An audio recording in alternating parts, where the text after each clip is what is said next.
PSTC second year के online class सामाजिक विज्ञान सेक्शन में आपका स्वागत है। आज हम सामाजिक विज्ञान सेक्शन के अंतर्गत पढ़ेंगे सामाजिक विज्ञान के बारे में, मार्क्स के विचारों के बारे में पढ़ेंगे। तो हमारा प्रोग्राम है सामाजिक विज्ञान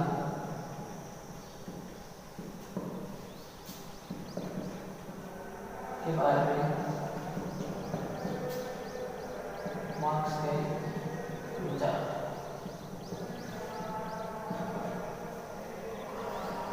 सामाजिक विज्ञान सेक्शन के बारे में मार्क्स के विचार। तो सामाजिक विज्ञान सेक्शन के बारे में मार्क्स कौन मार्क्स के विचार है वो इस प्रकार से हम इस वीडियो के माध्यम से संपूर्ण जानकारी को प्राप्त करेंगे। तो सामाजिक विज्ञान के आधार पर कार्ल मार्क्स का विचार है वो किसके ऊपर आधारित है? भौतिकता पर आधारित है। किसके ऊपर आधारित है? भौतिकता के ऊपर आधारित है।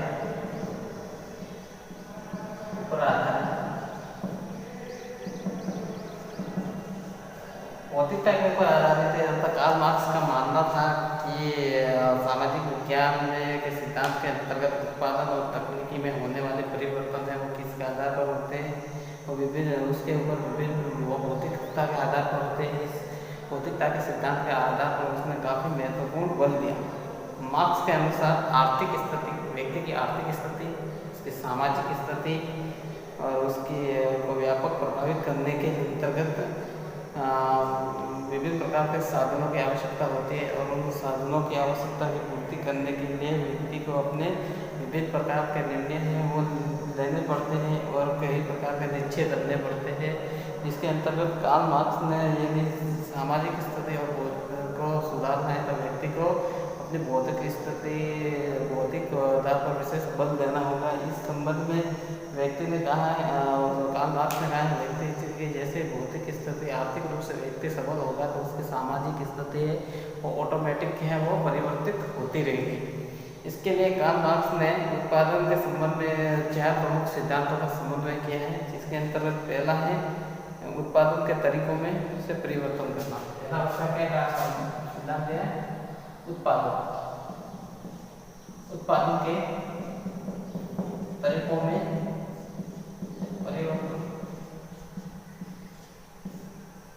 पहला सिद्धांत है उत्पादन के तरीकों में परिवर्तन, यानी व्यक्ति जो भी किसी भी इकाई के लिए उत्पादन करता है तो उस उत्पादन के तरीकों के अंदर व्यक्ति को क्या करना होगा? विभिन्न प्रकार से परिवर्तन करना होगा। जैसे हम सामान्य उदाहरण लेते हैं कि पहले हम कृषि किसके द्वारा करते थे? स्वयं हाथ के द्वारा, स्वयं व्यक्ति अपनी मेहनत के द्वारा करता था, जिसके अंतर्गत वह कृषि के अंदर बैलों का प्रयोग करता था। लेकिन जैसे ही उसने अपने उत्पादन के अंदर परिवर्तन किया था, कृषि वो किसके द्वारा कर रहा है? बैलों के द्वारा न करके ट्रैक्टर के माध्यम से खेत की जुताई करता है। पहले हम बैलों के द्वारा करते हैं। इस प्रकार से किसान ने, उस व्यक्ति ने धीरे धीरे उत्पादन के क्षेत्र में क्या लाया? परिवर्तन लाया। पहले हम अत्यधिक मेहनत करने पर भी फसल उत्पादन कम करते थे, लेकिन अब कम में सीमित मेहनत के अंतर्गत भी किसान है वो अत्यधिक मात्रा में फसल का उत्पादन करता है। किस प्रकार से करता है? उसने सिंचाई के अंतर्गत विभिन्न प्रकार के उत्पादन के तरीके में परिवर्तन किया। पहले वो डायरेक्ट मेड़ के द्वारा पानी को छोड़ता था, अब वो बूंद बूंद फुहारा सिस्टम वाली पद्धति से खेती करता है। इस प्रकार से किसान हर क्षेत्र में आगे बढ़ गया। तो उसने क्या किया है? ओनली फॉर उसने अपने उत्पादन के जो तरीके को उसने बदला है, खेती करने की विधि को बदला है। अतः व्यक्ति को आर्थिक स्थिति से मजबूत बनना है तो वो अपने उत्पादन के तरीकों को बदलना चाहिए उसको। दूसरा है उत्पादन के साधनों में परिवर्तन। तीसरा क्या है? दूसरा है उत्पादन के साधनों में परिवर्तन। व्यक्ति को अपने आर्थिक दृष्टि से सबल होने के लिए अपने जो उत्पादन के साधन है उसके अंदर परिवर्तन करना होगा। यदि व्यक्ति को पता चलता है कि अपनी आय से उसे कुछ मुनाफा नहीं हो रहा है तो ऐसी स्थिति में वह अपने उत्पादनों के साधनों में परिवर्तन करते हैं। अधिक मुनाफा कमाने की कोशिश से उसे करते रहना चाहिए। अतः उसे प्रतिदिन अपने उत्पादन के अंदर जो साधन है उनका भी परिवर्तन करना चाहिए। प्राचीन समय के अंतर्गत एग्जाम्पल के लिए, प्राचीन समय के अंतर्गत मनुष्य है इधर उधर आवागमन के लिए उसके पास साधनों की कमी नहीं था, वह सर्वप्रथम बैलगाड़ियों में उपयोग करता था। वर्तमान में हम देखें तो उसने विभिन्न प्रकार के साधनों का में परिवर्तन करते गैसों से चलने वाले व्हीकलों का उपयोग करता है। इस प्रकार से उसने अपने उत्पादन के साधनों में परिवर्तन किया और वह सुविधाजनक जीवन है वो जीने लगा और आर्थिक दृष्टि से भी सबल रहता है। तो व्यक्ति को जब ये जानकारी प्राप्त होती है कि अब उसके द्वारा जो उत्पादन किया जाता है तो उससे उसको पूर्णतया लाभ नहीं होता है, ऐसी स्थिति में उसे अपने उत्पादन के साधनों के अंदर भी परिवर्तन करना अत्यंत आवश्यक है। साथ ही आर्थिक स्थिति एवं संबंधों में परिवर्तन, आर्थिक स्थिति व संबंधों में परिवर्तन।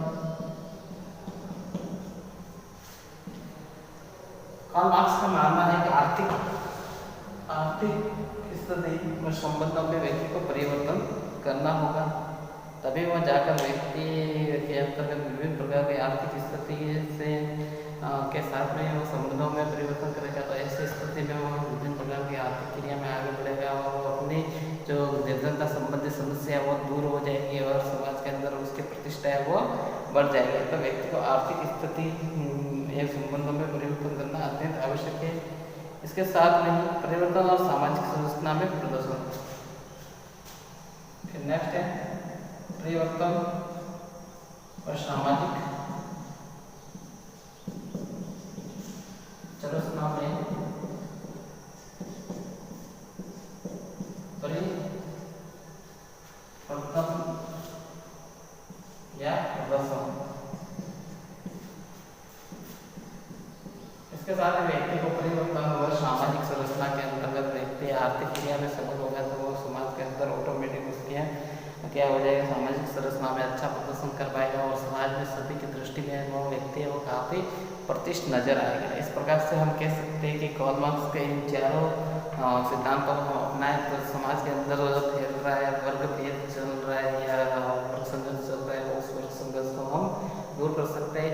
इन चारों को अपनाने के द्वारा हर व्यक्ति गरीब से गरीब व्यक्ति भी क्या बनेगा, धनवान बन सकता है और सामाजिक वर्ग संघर्ष है वो बंद हो जाएगा। इस प्रकार से कार्ल मार्क्स के समाज के प्रति सामाजिक विज्ञान के प्रति काफ़ी महत्वपूर्ण विचार थे, वे इस प्रकार से थे।